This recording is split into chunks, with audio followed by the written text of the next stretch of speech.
L'équipe de France de football reçoit l'équipe d'Israël ce jeudi en Ligue des Nations. Un match hautement politique et qualifié à risque. Un match qui soulève également de nombreuses questions d'ordre sportif, stratégique et géopolitique. Pourquoi Israël joue dans l'UEFA? Comment le football se retrouve-t-il mêlé au contexte international et au cas d'Israël? Générique.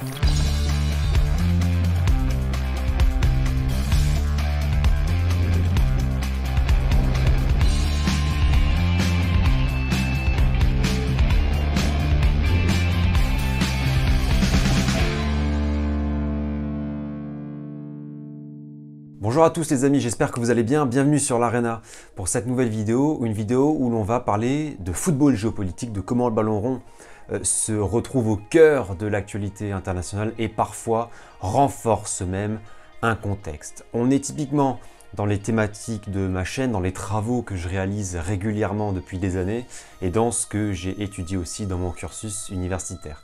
Ça ne vous aura pas échappé, nous sommes une fois de plus en période de trêve internationale et cette semaine, ce jeudi 14 novembre, la France reçoit Israël au Stade de France en Ligue des Nations, un match placé sous très haute surveillance puisque la préfecture va déployer un dispositif massif de 4000 policiers et gendarmes pour la sécurité, sûreté et l'organisation du match, un dispositif qui est très rare et inhabituel dans le cadre d'un match de nation.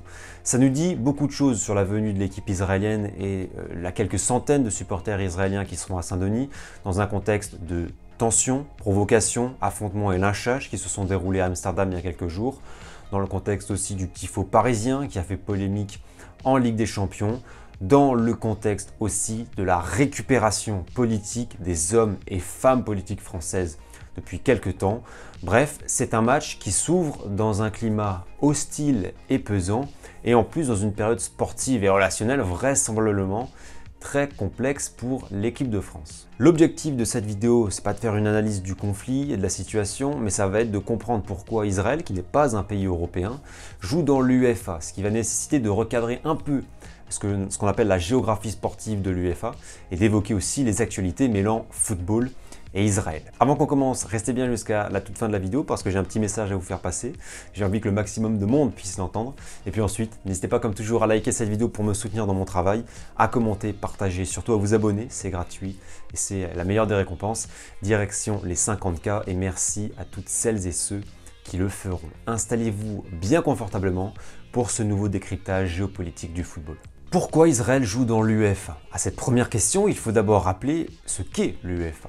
L'UEFA, c'est l'institution européenne de droit suisse qui dirige le football européen, organise les compétitions européennes de clubs et de nations et qui, depuis des décennies, façonne une Europe du football. Je vous invite à aller voir cette vidéo, petite fiche en haut à droite, que j'ai réalisée il y a quelques mois pour comprendre à quel point l'UEFA a réussi à créer l'Europe par le football et s'est élargie pour devenir un acteur international et politique majeur. Ce qu'il faut retenir, c'est que l'UEFA n'a pas les mêmes frontières que l'Europe politique. Il y a ce qu'on appelle la géographie sportive et la géographie politique. Beaucoup se sont interrogés par exemple sur la présence de l'équipe turque dans l'UEFA, de la présence de certains États du Caucase comme l'Azerbaïdjan ou du Kazakhstan, État massif d'Asie centrale.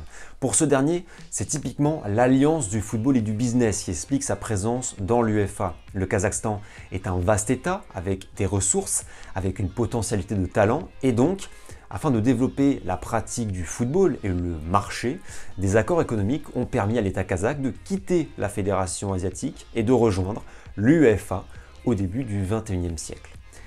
Et parmi ces pays dont les associations sont affiliées à l'UEFA et qui suscitent des interrogations et en ce moment des polémiques, il y a Israël au Moyen-Orient, loin des frontières européennes. Mais ça n'a pas toujours été le cas. Israël n'est membre de l'UEFA que depuis 1994, or la création de l'État hébreu est établie en 1948. Alors, qu'est-ce qu'il s'est passé? En 1954, Israël intègre la Fédération asiatique de football et connaît des résultats sportifs qui sont d'ailleurs très bons au début puisqu'Israël a remporté la Coupe d'Asie des Nations en 1964 après 2 échecs en finale en 1956 et 1960 contre la Corée du Sud et s'est même qualifié pour le mondial au Mexique en 1970. Mais la présence israélienne dans un contexte extrêmement tendu avec les pays arabes, crise de Suez en 1956 par exemple, entraîne des difficultés et des situations complètement ubuesques pour la FIFA et pour la Fédération asiatique.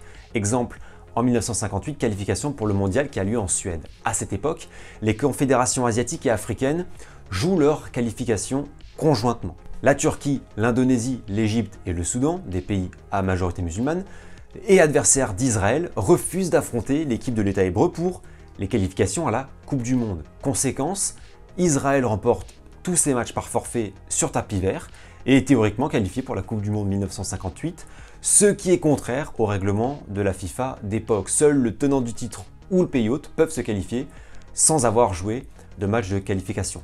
Pour pallier ce problème, la FIFA ajoute finalement 2 matchs de barrage contre le pays de Galles.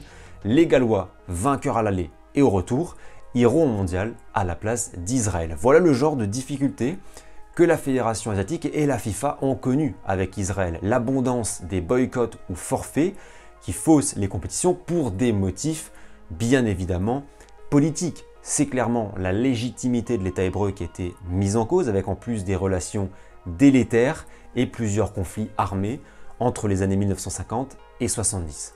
1974, un an après la guerre du Kippour, 20 ans après l'entrée d'Israël dans la Fédération asiatique, gros changement puisque sur proposition du Koweït, validé par un vote, Israël est exclu de la Fédération asiatique de football. Les conséquences vont être assez importantes puisque pendant 20 ans, Israël ne sera affilié à aucune fédération continentale, seulement à la FIFA.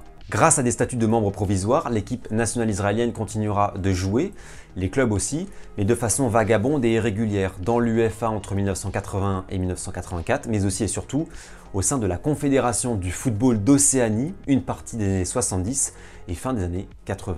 En 1994, dans le contexte géopolitique d'une nouvelle Europe, débarrassée du communisme et du rideau de fer, Israël est finalement affilié à l'UEFA. L'objectif de cette démarche est de permettre une stabilisation du football israélien dans l'Europe, une zone occidentale très majoritairement pro-israélienne, ce qui réduirait très nettement les problématiques de boycott et de tensions qu'on a vues quand Israël jouait en Asie et qui posaient problème à la FIFA. Si à l'origine de son intégration à l'UEFA, le football israélien était assez faible, on note une amélioration notoire avec une équipe nationale qui progresse de plus en plus. En témoignent par exemple les barrages de Nations League disputés pour l'Euro 2021 et pour l'Euro 2024. Voilà en somme les explications qui ont conduit à l'entrée d'Israël dans l'UEFA, des considérations politiques et géopolitiques liées au contexte du Moyen-Orient et une impérieuse nécessité pour les autorités internationales du football de trouver une solution pour permettre que les matchs d'Israël se déroulent d'abord et ensuite se déroulent du mieux possible. Ça, c'était en gros la situation avant le 7 octobre, avant ce point de bascule qui a remis au goût du jour le conflit israélo-palestinien, un conflit latent qui dure depuis des décennies. Et le football européen est touché par cette actualité. Les tribunes sont politisées, les slogans affluent, les revendications aussi. Les matchs de Coupe d'Europe avec les clubs israéliens se passent dans un contexte délétère. On a vu à Amsterdam ce qu'il s'est passé. L'UEFA a également délocalisé le match Beşiktaş-Maccabi prévu dans 10 jours en Turquie. L'équipe nationale israélienne, elle, fait face à des publics hostiles. Pensons récemment au public italien à Udine qui avait organisé une manifestation pour protester contre la tenue du match. Les situations sont également complexes à gérer. Pensons à la Belgique et à la mairie de Bruxelles qui avaient annoncé ne pas pouvoir garantir la sécurité du match Belgique-Israël, entraînant une délocalisation de celui-ci en Hongrie. Israël et les clubs israéliens jouent d'ailleurs leur match en Hongrie. Le pays de Viktor Orban, soutien indéfectible d'Israël, qui déploie une vraie stratégie géopolitique avec le football. Je le détaillerai dans la saison sur YouTube parce qu'on fera une vidéo complète sur Viktor Orban. Mais le choix de la Hongrie pour Israël, c'est un vrai choix stratégique et politique. Le match de jeudi en France s'ouvre ainsi dans ce contexte avec 4000 forces de l'ordre qui seront mobilisées, dont le RAID, l'unité d'élite pour l'équipe israélienne. Les mesures de sécurité de fouille seront renforcées, comme détaillé par le ministre de l'Intérieur et le préfet de Paris. Aucun autre drapeau que ceux de la France et d'Israël ne seront autorisés. Banderoles ou messages politiques seront interdits et minutieusement scrutés. Emmanuel Macron, le président français, assistera à ce match par ailleurs. Une influence historiquement faible est attendue puisque 20 000 tickets ont été écoulés, c'est très peu dans le Stade de France. En somme, le sujet d'Israël en football, c'est un sujet qui prouve que le sport peut être politique et géopolitique, c'est un sujet qui montre que le football n'est pas neutre et est nécessairement influencé par le contexte dans lequel il évolue. Voilà pour cette vidéo les amis, un peu plus courte que d'habitude peut-être, mais j'avais vraiment envie de me focaliser sur cet aspect purement géopolitique du football sans trop parler tribunes.